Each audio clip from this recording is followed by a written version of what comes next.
Good morning.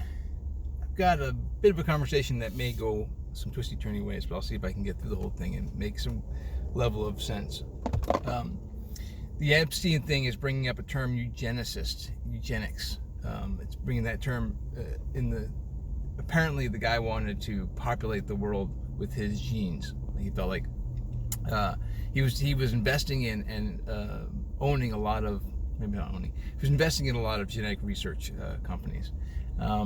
And it is said by people who were around him that he felt like his genes should have been propagated as much as possible, which is one of the reasons he wanted to have sex. Now maybe he was hiding behind that. I want to have a whole bunch of sex because I think it's all for spreading my genes around. Who knows? The guy's head's tapped, right? But the term eugenics is sprung up again. I was just listening to a podcast talking about, among other things, UNESCO, which is the United Nations Education and Society and Cultural Arm. Right? They go out and educate around the world under the UN's banner. They educate. They put money into education systems. The founder of UNESCO was this guy named Julian Huxley. If the name Julian Huxley sounds familiar to you, it's because his brother Aldous Huxley wrote Brave New World. I'll backtrack a little bit more. If you don't know what A Brave New World is, it was the predecessor to 1984, Orwell's book 1984, which most people are familiar with 1984, that Orwell still gets studied, or at least it did when I was in high school. People still talk about 1984, which is a dystopian future where the government had a lot of control and they would hide information and things through the Ministry of Truth, throw things down the memory hole. All those terms that we've bandied around, those are all coming from the book 1984. Well, Orwell's instructor was this guy Aldous Huxley, who wrote A Brave New World, which was the same type of book. It's a fascinating read. If you go back and read it now, you're like, oh my gosh, I feel like that's happening right now in some form or another. That was a dystopian future where people were taking Soma. It was a drug that everyone just got, almost like Valium. And it would take them to even their mood and make everybody feel happy. It was like a Valium ecstasy kind of mix.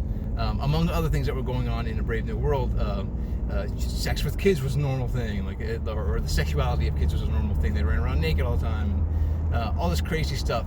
That's written by Aldous Huxley. His brother, Julian Huxley, founded this education arm of the UN that goes around and funds education around the world with that same kind of ideology. The whole thrust of the thing was to get a single culture, a single worldwide culture, and political system and economic system and understanding.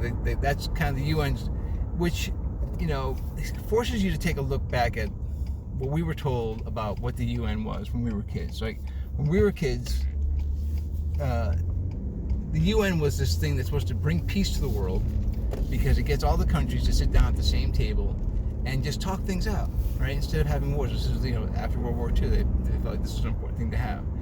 Again, lofty goals, bad implementation, right? Because we've had nothing but wars since World War II. They just stopped calling wars at a certain point. They just said, well, it's a police conflict. And the UN has been caught in scandal after scandal after scandal where troops from this country go to do peacekeeping in this war-torn part of the world, and the troops are, raping and pillaging and stealing, funneling money and all kinds of just ugly, nasty things. So the UN, sadly, with such a great concept, has been such a miserable failure. And I know that sounds like way extreme. If you've never studied the UN, and you don't, because this is not stuff that necessarily makes it all the way up to headline news or mainstream 6 o'clock news. It's still in mainstream news. It's just buried in the 5th and 6th pages of the papers, because it's not as flashy as some of the other stuff, and no one really wants to say we've had this massive failure. And I'm not saying that we want to isolate all countries from each other. It's just a matter of cleaning up what again is a pretty lofty goal. But you have to look at the rationalization, or I guess the people behind the organization when it was first founded. And I point the light at Julian Huxley, and he was an avowed eugenicist.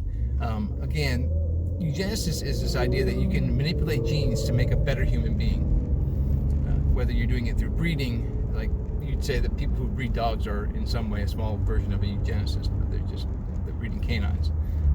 There are human beings, there are people who feel like they have the not just the right, but the duty, it's their calling to manipulate the human species into a better version of the human species. And oftentimes that leads to racism. Like they end up being huge racists in general, massive generalization, but you can hide your racism with, no, we're not racist, we're just eugenicists. We just want a better breed of human being. All bad juju. And that's, again, at the center of the UNESCO, which is terribly frightening. I have been an advocate for school choice for, I guess, is about the point that I understood what's been going on with the education system. Now, my kids go to public school, and again, it's not an easy thing to do, to take your kids out of a public school and put them either into a homeschool or a private school or a school like a Montessori school, something like that. It's a hard road to hoe. And we did pick the house that we're in now, so we'd be in a good school district. We did research on the schools in the area and said we will travel the extra distance into work so that our kids can go to a school that's got good ratings. And we pay attention. We're in contact with the teachers all the time, and they're still very young.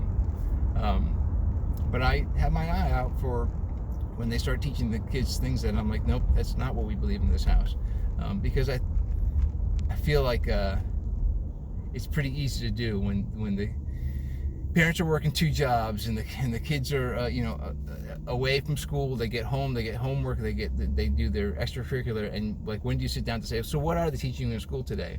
It's not a conversation that pops up a whole bunch, especially the way families are nowadays, where again, you don't get to have, how often do you get to, we still do it, but not everyone does, a sit down dinner where you just talk about the day. Again, it's a product of the economy, I would say, the 2 and 3 job families where, we can't really talk right now. We can't sit down and have dinner because, mom's not working her second job or dad's working his second job. All right, so did I wind it all together? I don't know that I did. I feel like I did. Aldous Huxley, I guess the takeaways are, first, if you haven't read A Brave New World, go and read it. Slowly.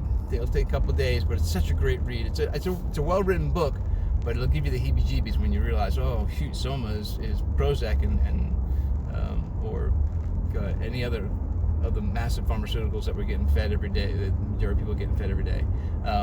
The idea that, you're living off in the woods is so crazy, so backwards. You mean you farm your own food? That's what kind of crazy people do that? Well, they're the savages of the world, and they still exist in these little pockets.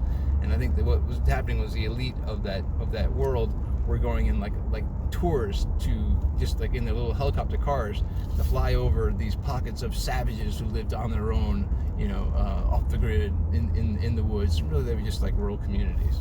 And again, if Huxley and you would think that raised in the same house, they would have been brought up the same way. Well, one writes a book to tell people this is where we want to go. The other one's actually implementing those plans through the UNESCO. All right. Yeah, that was a bit of a ramble, but still a good. I feel a good recommendation. And maybe go back and read 1984 again, see if there's something in there too. I should probably do that myself. All right, y'all be good. Like, share, and subscribe. Maybe I'll work on some T-shirts, maybe with 1984 or Brave New World designs. That's actually not a bad idea. I'll look in the store for that in the coming days. Cheers.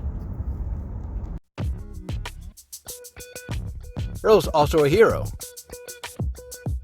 And you can be too. Check out the Earl as a Hero shirts in our Threadless store.